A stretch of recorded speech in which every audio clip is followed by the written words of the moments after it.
వెంకటేశ్వర స్వామి దగ్గర లడ్డూ కల్తీ అయ్యింది అన్న వార్త వచ్చిన తర్వాత ఎంతమంది మనోభావాలు దెబ్బతిన్నాయో అందరికీ తెలిసిందే. ఆ తర్వాత అసలు దోషుల్ని పట్టుకోవాల్సిందే, ఆ భగవంతుడు సాక్షిగా శిక్షించాల్సిందే అని ఎన్నో వేల గొంతులు, హిందువులే కాదు అనేక మతాల నుంచి కూడా, ఎందుకంటే తిరుపతి లడ్డూ ప్రాశస్త్యం అలాంటిది. స్వామివారు స్వయంగా ఆ లడ్డూని స్వీకరిస్తారు అని నమ్ముతూ ఉంటారు. ఆ లడ్డు అనేది ఒక పవిత్రంగా భావిస్తారు. ప్రతి ఒక్కళ్ళు ఇంటికి తెచ్చుకున్న తర్వాత దేవుణ్ణే ఇంటికి తెచ్చినట్లుగా ఫీల్ అయ్యి పూజించి పూజ తర్వాతే తింటారు. అంత పవిత్రమైన లడ్డు విషయంలో ఒక జంతువుల కొవ్వు కలిసింది అన్న వార్త వచ్చిన తర్వాత ఎంతమంది మనోభావాలు దెబ్బతిన్నాయో అందరికీ తెలిసిందే. ఈ నేపథ్యంలో నిన్న 250 కోట్ల రూపాయల కుంభకోణం జరిగింది అని సిబిఐకి ఈ కేసు వెళ్ళిన తర్వాత 250 కోట్ల కుంభకోణం జరిగిందని 15 నెలల పాటు దాదాపుగా 12 రాష్ట్రాల్లో విచారణ జరిపిన తరువాత తేల్చిన విషయాలు ఏంటంటే 24 మంది నిందితుల్ని ఛార్జ్షీట్లో యాడ్ చేశారు. అలాగే మరొక 12 మందిని కూడా యాడ్ చేశారు. మొత్తంగా 36 మంది ఛార్జ్షీట్లో వారి పేర్లు పేర్కొంటూ నిన్న సిబిఐ రిలీజ్ చేసిన చిట్టా చూస్తే గనక నిజంగా షాక్కి గురి చేస్తుంది. ఈ వ్యవహారం మొత్తం త్వరగా తేలాలని అందరూ కోరుకుంటున్నారు. అయితే ఇందులో ఇంకా మనోవేదనకి గురి చేసే విషయం, ఇంకా బాధ పెట్టే విషయం ఏంటంటే, దుర్మార్గమైన చర్య ఏంటి అంటే, అసలు నెయ్యి లేదు, అందులో వెన్న లేదు, పెరుగు లేదు, పాలు కూడా లేకుండా తయారు చేసిన నెయ్యి అని తెలిసిన తర్వాత ఇది ఇంకా దుర్మార్గమైన చర్య అనేది అందరికీ తెలిసింది. పామాయిల్, కొన్ని కెమికల్స్, కొన్ని జంతువుల ఇవన్నీ కలిపి చెప్పడానికి కూడా పదే చాలా ఇబ్బందిగా ఉన్న అంశం. ఈ నేపథ్యంలో ప్రముఖ అడ్వకేట్ ముప్పాళ్ళ సుబ్బారావు గారు ఉన్నారు. ఒకసారి ముప్పాళ్ళ సుబ్బారావు గారితో మాట్లాడదాం. సుబ్బారావు గారు నమస్తే అండి. Sir welcome to Magadha news అండి. ఆడియో సార్ మ్యూట్లో ఉందండి ఆడియో. సుబ్బారావు గారు థ్యాంక్ యూ వెరీ మచ్ అమ్మా. Thank you. సుబ్బారావు గారు, ఇప్పుడు నేను చెప్పినట్లుగా ఈ ఛార్జ్షీట్ చూస్తుంటే ఇంతమంది కలిసి స్వామివారి దగ్గర ఇంత అన్యాయమా? సరే, స్వామివారి డబ్బులు తీసుకున్నారు అన్నారా, లేదంటే స్వామివారి దగ్గర ఇంకో రూపంలో ఇంకో లావాదేవీలు జరిగినాయి అన్నా భరిస్తారు, కానీ స్వామివారికి పెట్టే లడ్డులో ఇంతమంది పాత్ర, ఇంత నిర్దాక్షిణ్యంగా, ఇంత దారుణంగా అసలు నెయ్యి అని పాలే లేని నెయ్యిని తయారు తీసుకొచ్చారు అనేది వింతగా అనిపిస్తుందండి. ఇక్కడ ఒకటే మహాలక్ష్మి గారు, తిరుపతి లడ్డీ కల్తీ నెయ్యి వ్యవహారం 2019 తర్వాత టెండర్ నిబంధనలో మార్పు చేశారనే విషయాన్ని ముందు గమనించాలి. ఎందుకంటే ఆనాడు ప్రధానంగా వైవి సుబ్బారెడ్డి టిటిడి చైర్మన్ గా ఉన్న సమయంలో నిబంధనల్లో అనేకమైన మార్పులు తీసుకొచ్చారు. కఠినమైన నిబంధనల్ని సరళీకృతం చేశారు. దానివల్ల ఎవరైతే ఈ అక్రమ నెయ్యి అనే పేరుతో రసాయనాలు కలిపేసి ఆయిల్ కలిపి తయారు చేశారో వాళ్ళకు కావలసిన రహదారులు బాటలు వేశారు. దాంట్లో కొన్ని మనం కనుక చూస్తే, గతంలో నెయ్యి సరఫరా చేసే డైరీలకు కనీసం 3 సంవత్సరాల అనుభవం ఉండాలనే నిబంధన ఉండేది. దాన్ని ఏడాదికి తగ్గించేశారు. అలానే ఆ యొక్క డైరీల యొక్క వార్షిక టర్నోవర్ నిబంధనలు కూడా భారీగా తగ్గించారు. గతంలో 3 ఆర్థిక సంవత్సరాలలో ఏదో ఒక ఏడాది 250 కోట్ల టర్నోవర్ ఉండాలని నిబంధన ఉంది. దాన్ని మార్చేసి కేవలం 150 కోట్లు ఉంటే సరిపోతుందని సరళించారు. అలానే పాల సేకరణ సామర్థ్యం ఎంత ఉండాలో కూడా దాన్ని టోటల్గా ఎత్తేశారు. గతంలో అయితే నెయ్యి సరఫరా చేసే సంస్థ రోజుకు కనీసం 4 లక్షల లీటర్ల ఆవు పాలను సేకరించాలనే నిబంధన ఉండేది. దాన్ని తీసేశారు. దీనికి సంబంధించిన ప్రొక్యూర్మెంట్ రికార్డులు, FSSAI రిటర్న్లు సమర్పించాలని ఉండేది. అయితే ఈ నిబంధనలు కూడా పూర్తిగా తొలగించడంతో అసలు పాలు సేకరించని మరియు వెన్నతో తయారు చేయని సంస్థలు కూడా ఈ టెండర్లను దక్కించుకున్నాయని సిట్ దర్యాప్తులో తేలింది.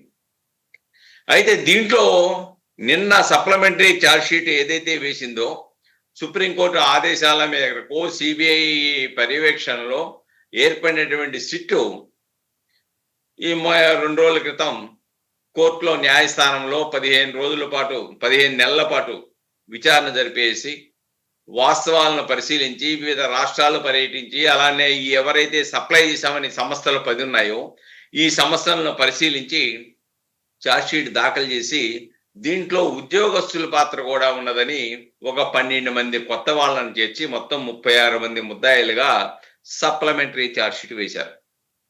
ఈ కొత్తగా వెలుగు చూసిన అంశాలు ఏంటంటే, ఉత్తరాఖండ్కు చెందినటువంటి బోలే బాబా వంటి డైరీలను గతంలో బ్లాక్ లిస్ట్లో పెట్టినప్పటికీ ఇతర పేర్లతో ప్రాక్సీ లేదా షెల్ కంపెనీస్ పేర్లతో టెండర్లో పాల్గొనేలా అధికారులు సహకరించారు. టిటిడి సంస్థ సహకరించింది దాంట్లో కొంతమంది అని సిట్ ఛార్జ్షీట్లో పేర్కొంది. అలానే నిబంధనల సడలింపు వల్ల 320 రూపాయల నుంచి 400 లోపు తక్కువ ధరకే నెయ్యి సరఫరా చేస్తామని టెండర్లు వేశారని, కానీ ఆ ధరలో నాణ్యమైన ఆవు నెయ్యి రావటం అసాధ్యమని నిపుణులు ఆ రోజు చెప్పారు. దాన్ని పక్కన పెట్టారు. అలానే పాలు లేని డైరీలు, మిల్క్లెస్ డైరీ కుంభకోణం. విచారణలో అత్యంత ఆశ్చర్యకరమైన విషయం ఏంటంటే, నెయ్యి సరఫరా చేసిన కొన్ని సంస్థలకు అసలు పాలను సేకరించే వ్యవస్థే లేదు. ఆ కంపెనీలు రైతుల నుండి పాలు కొనుగోలు చేయటం కానీ, లేదంటే కనీసం పాలను ప్రాసెస్ చేసే యూనిట్లు కూడా లేవనేది విచారణ సంస్థలు స్పష్టంగా చెప్పినాయి, ఛార్జ్షీట్లో స్పష్టంగా పేర్కొన్నారు. అలానే కేవలం ఇతర నూనెలు, సుగంధ ద్రవ్యాలు మరియు కెమికల్స్ ఉపయోగించి కృత్రిమ నెయ్యిని తయారు చేశారని చెప్పేసి చేసి తిరుమల తిరుపతి దేవస్థానానికి పంపారనేది చాలా స్పష్టంగా మొన్న విచారణలో వేసినటువంటి రిపోర్ట్లో సప్లిమెంటరీ ఛార్జ్షీట్లో స్పష్టంగా పెట్టారు. అంతేకాదు వీళ్ళు చేసింది ఇంకా ఘనకార్యం ఏంటంటే, ల్యాబ్ రిపోర్టులను ఫోర్జరీ చేశారు. ఏదైతే ల్యాబ్ రిపోర్టులు కంప్యూటర్లో ఫోర్జరీ చేశారని చెప్పింది, నాణ్యత తక్కువగా ఉన్న రిపోర్ట్లో మాత్రం అత్యంత నాణ్యమైనదిగా అని వచ్చేలాగా సాఫ్ట్వేర్ ట్యాంపరింగ్ కూడా చేశారని చెప్పింది. అంటే ఎంత కుట్రపూరితంగా దీన్ని ట్యాంపరింగ్ చేశారో స్పష్టంగా మనకు అర్థమవుతుంది. అంతేకాకుండా కొందరు ల్యాబ్ టెక్నీషియన్లకి నెలవారీ మామూలు కూడా ఇచ్చేసి ఈ వచ్చే నెయ్యిని పరీక్షలు చేయకుండానే క్లియరెన్స్ తీసుకున్నారు. ఇవన్నీ కూడా కొత్తగా వచ్చిన అంశాలు. అలానే వీళ్ళు ఈ యొక్క నష్టాన్ని పూడ్చుకోవడానికి లేకపోతే తక్కువకి ఎలా ఇచ్చారంటే, దీంట్లో నెయ్యి ఇవ్వాల్సిన అవసరం లేదు. డమ్మీ కంపెనీ యజమానులు కూడా స్పష్టంగా చెప్పింది. ఒక కంపెనీ బ్లాక్ లిస్ట్లో పెడతారట, వెంటనే రెండో కంపెనీ పేరుతో టెండర్లు దక్కించుకునేలాగా ప్లాన్ వేశారట. దీంట్లో ఇక కెమికల్స్, సెంటెడ్ గీ, నెయ్యి వాసన రావడం కోసం డయాసిటైల్ వంటి ప్రమాదకరమైన సింథటిక్ ఫ్లేవర్లు వాడారట. అంటే ప్రజల భక్తుల యొక్క ఆరోగ్యాలతో కూడా ఆడుకున్నారు. మనోభావాలను దెబ్బతీయడమే కాదు, భక్తుల యొక్క ఆరోగ్యం మీద కూడా వీళ్ళు ఆటలాడుకున్నారని స్పష్టంగా ఉంది. నెయ్యిని వేడి చేసేటప్పుడట వచ్చే సహజమైన సువాసన కృత్రిమంగా వచ్చేలా కెమికల్స్ కలిపారట. కాబట్టి ఈ యొక్క లోపాన్ని గుర్తించడం, ఇన్ని టెక్నాలజీ ఉపయోగించుకున్నారు కాబట్టి గుర్తించడం సాధ్యం కాదు అని చెప్పేసి ఆ విధంగా ఇన్ని కుట్రలతో చేశారు. అయితే ఇప్పుడేమంటారంటే, దాంట్లో కొవ్వు అని చెప్పారు కదా, కొవ్వు లేదు అని నిర్ధారించిందని చెప్పేసి సంబరాలు చేసుకుంటున్నారు. ఆ కొవ్వే అన్నారు ఆ రోజున, కానీ ఈ రోజున అసలు నెయ్యిలో కొవ్వు కలిసిందన్నారు ఆ రోజున. అసలు ఇప్పుడు నెయ్యే లేదు, అంతా కెమికల్స్ తో తయారు చేసినటువంటి నెయ్యిని మోసం చేశారని చెప్పేసి సిట్ చాలా స్పష్టంగా తేల్చింది. అయితే దీంట్లో మేమంతా పతివతా శిరోమో నేను మంచి లడ్డునే తయారు చేశామని చెప్పడానికి ప్రయత్నం చేస్తా ఉన్నారు. దాంట్లో ఛార్జ్షీట్ లో కూడా చాలా స్పష్టంగా పొందుపరిచింది ఏంటంటే, కాడూరి చిన్నప్పన్న 24వ ముద్దాయిగా ఉన్నాడు. ఆయన సుబ్బారెడ్డి దగ్గర గతంలో పిఏగా పనిచేశాడు. తర్వాత వైఎస్ఆర్సీపీ ప్రభుత్వం వచ్చిన తర్వాత ఆయన ఢిల్లీలో ఆంధ్ర భవన్ లో ఉద్యోగిగా జాయిన్ అయ్యాడు.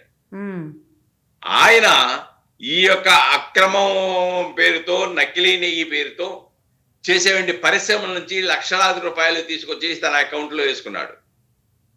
అంటే టిటిడి యాజమాన్యం కళ్ళు కప్పేసి ఎలా చేస్తాడు? అసలు అది సాధ్యమవుద్దా ఒక వ్యక్తి?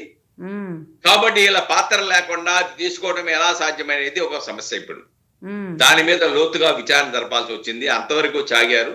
ఇంకా లోతుగా జరిగితే ఇంకా తిమింగలాలు బయటకు వచ్చే అవకాశాలు ఉన్నాయి. అంటే మొత్తం ఈ నెయ్యి ఏదో 1,00,000 కేజీలో లేకపోతే 2,00,000 కేజీలో కాదండి. 68,17,161 కేజీలు ఈ 5 సంవత్సరాల 2019 నుంచి 24 వరకు ఆ కంపెనీలు ఆ కెమికల్స్ వెజిటబుల్ ఫ్యాట్స్ తో కలిపినటువంటి ఆ నెయ్యి అనే పేరుతో అది అందులో అండి ముప్పాళ్ళ గారు beta carotene and acetic acid అంటే మనం అంటే నెయిల్ పాలిష్ రిమూవర్స్ కి వాటికి ప్రతి ఒక్క లేడీస్ వాడతారండి. ఎసిటిక్ యాసిడ్ అనేది చాలా పవర్ఫుల్ కెమికల్. ఎనామిల్ రిమూవ్ చేయడానికి పెద్ద పెద్ద ఎనామిల్ బోర్డ్స్ ఉంటాయి కదా మన సైన్ బోర్డ్స్, వాటన్నింటినీ కూడా దీన్నే వాడుతుంటారు. అదే గుర్తించి చెప్పిందండి. కెమికల్స్ చాలా ప్రమాదకరమైనటువంటి కృత్రిమంగా వాసన రావడానికి కానీ లేదంటే నెయ్యి వేడి చేసినప్పుడు సహజ సువాసనలు రావడానికి ఇలాంటి వాటికి కూడా కెమికల్స్ వాడారు అని చాలా స్పష్టంగా చెప్పింది. అంటే ప్రజల ఆరోగ్యాలతో ఏ విధంగా ఆటలాడుకున్నారు. ఇప్పటికి కూడా వాళ్ళు ప్రకటన చేస్తూ ఉంటారు, లడ్డూలు పంచుకుంటారు, కొవ్వు లేదన్నారు అని లడ్డూలు పంచుకోవడం ఏంటి? ఎవరైతే అక్రమంగా చేసి కోట్లాది మంది భక్తుల యొక్క మనోభావాలను వాళ్ళ ఆరోగ్యాలతో చెలగాటమాడారో వాళ్ళ మీద చర్యలు తీసుకోండి, ఆ ఉద్యోగాల నుంచి తీసేయండి అని చెప్పేసి డిమాండ్ ఇప్పటికి రావట్లా. అవును. అంటే ముప్పాళ్ళ గారు ఒకసారి మళ్ళీ దీని మీద మనం ఇంకా విస్తృతమైన ఈ కెమికల్ అసలు ఎలాంటిది ఏంటి అనేది కూడా ఒక డిబేట్ చేద్దామండి. నాకు ఓవరాల్గా చెప్పండి, ఎలాంటి చర్యలు తీసుకునే అవకాశాలు కనబడుతున్నాయి? సరే, నిర్ధారణ అయింది, ఛార్జ్ షీట్ అయింది, కేవలం కేసులతో మాత్రం సరిపోతుందా? అంతకు మించి శిక్షలు రావాలా? రేపు ఇంకొకరు స్వామివారి విషయంలో ఇలాంటి పనులు చేయాలంటే ఒళ్ళు దగ్గర పెట్టుకునేలాగా ఎలాంటి చర్యలు ఉండాలి? ఇక్కడ ఒకటమ్మా, ఇప్పటి వరకు 36 మందితోనే ఇది ఆగుద్దని నేను అనుకోను. ఎందుకంటే చినాప్పన్న వరకు వచ్చి మాత్రమే ఆగింది. చినాప్పన్నని ప్రోత్సహించిన వాళ్ళు ఎవరు, దాంట్లో కలెక్షన్ కి పంపిన వాళ్ళు ఎవరు, ఈ సొమ్ము ఎక్కడికి వచ్చింది, అంతిమ లబ్ధిదారుడు ఎవరు, ఇవన్నీ కూడా తేలవలసిన అవసరం ఉంది. ఇంకా ఫర్దర్ గా కూడా విచారణ సంస్థలు విచారణలో గనక ఇంకా పెద్ద తిమింగలాలు ఏమైనా వెలుగులోకి వస్తే తదుపరి సప్లిమెంటరీ ఛార్జ్ షీట్ వేసుకోవడానికి చట్టం అనుమతిస్తా ఉంది. విచారణ సంస్థలు ఇంతటితో ఆగిపోతాయని అనుకోవడం కరెక్ట్ కాదు. ఆ అధికారం విచారణ సంస్థలకు ఉన్నదనే విషయాన్ని ఇక్కడ మనం గమనించాలి. రెండోది, ఇక్కడ ఆల్రెడీ కూటమి ప్రభుత్వం సంబంధించిన కేబినెట్ సమావేశంలో కూడా చాలా అంశాలని వాళ్ళు ప్రస్తావించారు. దీనికి ఏ విధంగా దీన్ని ఇటువంటి పునరావృతం కాకుండా భక్తుల మనోభావాలను ఏ విధంగా పరిరక్షించాలి, ఏ విధంగా రక్షించాలనే దాని మీద కూడా వాళ్ళు చాలా స్పష్టంగా అనేక అంశాలని, దాన్ని ఏ విధంగా ప్రత్యేకమైన వాటిని టెస్ట్ చేయడానికి కావాల్సిన మిషనరీ కావాలి, అలాగే ఏ విధంగా కఠినంగా ఇంకా నిబంధనలను కఠినంగా మార్పు చేయాలి, అలానే ఇటువంటి పునరావృతం కాకుండా ఏ చర్యలు తీసుకోవాలని చెప్పేసి కూడా కేబినెట్ తీవ్రంగా చర్చించిన విషయాన్ని కూడా మనం గమనించాలి. ఏదేమైనప్పుడు కూడాను దీంట్లో తప్పించుకోవడం అనేది సాధ్యం కాదు. అదే కనుక రాష్ట్ర ప్రభుత్వం నియమించిన సిట్ విచారణ చేస్తే డెఫినెట్ గా ఇది రాజకీయ ప్రతీకార వంచ కాబట్టి తప్పుడు కేసులు పెట్టారు, మేము స్వచ్ఛమైన లడ్డు ఇచ్చామనే వాళ్ళు. కానీ ఇది సుప్రీంకోర్టు ఆదేశాలు. సుబ్బారెడ్డి వెళ్ళాడు సుప్రీంకోర్టుకి. సుబ్బారెడ్డి గారు వెళ్ళినటువంటి సుప్రీంకోర్టు వేసినటువంటి పిటిషన్ మీద సుప్రీంకోర్టు ఆదేశాలు ఇచ్చింది. సిబిఐ పర్యవేక్షణలో సిట్ని నియమించేసి దాని మీద విచారణ జరపండి, నిష్పక్షపాతంగా జరపండి అంటే, నిష్పక్షపాతంగా జరిగితే అసలు నెయ్యి అంటున్నారు మీరు పిచ్చోళ్ళరా, అసలు నెయ్యే లేదు, దాంట్లో అంతా కూడా కలుషితమే అని చెప్పేసి నిర్ధారణ ఛార్జ్ షీట్ ఫైల్ చేసింది, సప్లిమెంటరీ ఛార్జ్ షీట్. అంటే దానికన్నా ప్రమాదకరం ఇది. కొవ్వు కలిసిందంటే ఏదో కొవ్వు వరకు కలిసిందిలా అనుకుంటాం, కానీ దానికి అసలు నెయ్యే లేదు, నెయ్యిలో కొవ్వు అనే ప్రశ్నే లేదు. అసలు నెయ్యి లేకుండా కలుషితమైనటువంటి ప్రజలకు ఆరోగ్యాన్ని దెబ్బతీసేటువంటి ఒక కృత్రిమ నెయ్యిని తయారు చేసి ఇదే నెయ్యిని భ్రమింపజేసి కోట్లాది రూపాయలు దోచుకున్నారు. బ్లాక్ లిస్ట్ లో ఉన్న సమస్యలు ఈ రోజున దాంట్లో ప్రధాన భూమిక పోషించినాయి. అందుకని యాజమాన్యాన్ని అరెస్ట్ చేశారు, ఉద్యోగస్తులను అరెస్ట్ చేశారు, దాంట్లో పాతదారులను అరెస్ట్ చేశారు. ఇంకా అంతిమ దోపిడీదారుడు లేకుండా అంతిమగా త్రిమింగళం ఎవరైతే ఉన్నారో వాళ్ళ దగ్గరికి కూడా వెళ్లకుండా అప్పుడే మానదు. పిల్లలు కానీ పెళ్లి కాదు. సో ప్రతి ఒక్కళ్ళు అంటే ఈ చార్జ్ షీట్ లో విషయాన్ని గమనించాలి. ఈ చార్జ్ షీట్ లో ఉన్న ప్రతి ఒక్క వ్యక్తి వెనకున్న వ్యక్తులు ఎవరు తీగలాగాల్సిన అవసరం ఉందంటారు. డెఫినెట్ గా అండి. ఎందుకంటే పాలక మండలి దాంట్లో చార్జ్ షీట్ లో స్పష్టంగా చెప్పారండి. పాలక మండలి భక్తుల యొక్క మనోభావాలను కాపాడటంలో విఫలమైంది, తగిన చర్యలు తీసుకోవడంలో విఫలమైంది, పర్యవేక్షణలో విఫలమైంది. అంటే విఫలం మామూలుగా అవుతారా? అవును. ఏ లబ్ధి లేకుండా కమిటీ ఏ విధంగా దీన్ని సపోర్ట్ చేసింది? ఆల్రెడీ రిపోర్ట్ వచ్చినా కూడా ఇది కలుషితమైనటువంటి నెయ్యి అనే పేరుతో ఇది కలుషితమైందని గతంలో రిపోర్ట్ వచ్చినా ఆ రిపోర్ట్లను ఎందుకు తొక్కిపెట్టారు? ఎందుకు దాచారు? సాక్ష్యాలను ఎందుకు మటిమాయం చేశారు? పాత వాళ్ళ దగ్గర ఉన్న సెల్ ఫోన్లు ఎందుకు తీసేసి కొత్త ఫోన్లు కొనుక్కున్నారు? ఇవన్నీ కూడా విచారణ సంస్థ విచారణలో వెలుగు చూసిన ప్రమాదకరమైన అంశాలుగా మనం గమనించాలి. కాబట్టి దీంట్లో నుంచి ముద్దాయిలు తప్పించుకునే అవకాశాలు లేవు. ఇంకా ఎవరు ముద్దాయిలనే వెతకడం మాత్రమే ఇంకా మిగిలి ఉందనే విషయాన్ని ఇక్కడ మనం గమనించాలి మేడం గారు. రైటండి, ఖచ్చితంగా ముప్పాళ్ళ గారు. అంటే ఆనాటి పాలకులు విఫలమయ్యారా, అందులో భాగం అయ్యారా, దీని వెనక ఎవరు ఉన్నారు? మీరు అంటారు అంతిమ లబ్ధిదారుడు ఎవరు అనేది తేలాల్సిన అవసరం ఉందనేది. మరి ఆ కోణంలో ఎంతవరకు ముందుకెళ్తుంది? ఇప్పటికే 15 నెలలు అయిపోయింది. అంటే దీన్ని పదే పదే ప్రస్తావనకు వస్తుంటే కూడా భక్తుల మనోభావాలు దెబ్బతింటూ ఉంటాయి. నిజానికి ఏ రోజుకి ఆ రోజు అసలు లడ్డు గురించి ఒక్కసారి మాట్లాడితేనే చాలా ఇబ్బందిగా ఉంది. ఈ విషయాలన్నీ బయటకు వచ్చినప్పుడు ఇంకాస్త ఇబ్బందిగా మారుతుంది. బట్ ఓవరాల్గా ఏం జరుగుతుంది ఏంటనేది మరొక డిబేట్లో చర్చిద్దామండి. Thank you very much Muppalla గారు. Thank you very much. Right, ఇది డిబేట్ చూస్తూనే ఉండండి మగధా న్యూస్.